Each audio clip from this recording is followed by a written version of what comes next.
दोहा संख्या 30 में और 6 नंबर की चौपाई पर तुलसीदास जी महाराज अपनी माता को याद करके ये चौपाई लिखी है।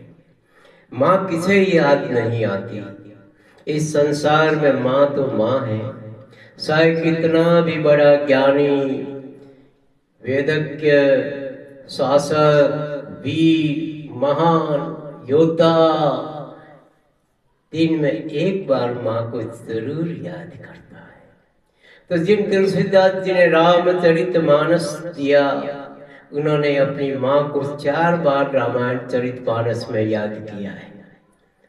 हालांकि कथावाचक जल्दबाजी में उसका वर्णन नहीं दे सकते, बाकी अंदर जब रामचरितमानस को पूर्ण रूप से पढ़े तो 4 जगह तुलसीदास जी ने अपनी माँ को याद किया, माता को, जननी को, जन्म देने वाली को, कि राम ही प्रिय पावन तुलसी सी, तुलसीदास हित ही तुलसी सी।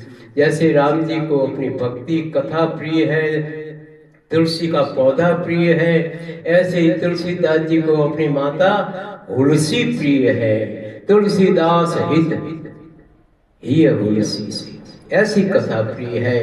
और शंभु प्रसाद सुमति ही तुलसी, चौपाई के अंदर 35वीं चौपाई में पहले 35वें श्लोक में पहली चौपाई में लिखा है कि शंभु प्रसाद सुमति ही तुलसी, रामचरितमानस कवि तुलसी।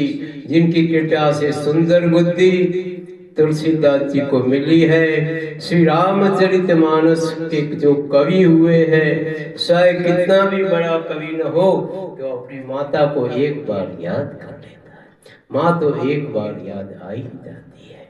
माँ से नारी से नर उपजे, तो ऐसे माता के जननी जने तो भक्त जन के दाता सूर, यानी जननी का पुत्र ऐसा होना चाहिए जो कुछ दे के गया है।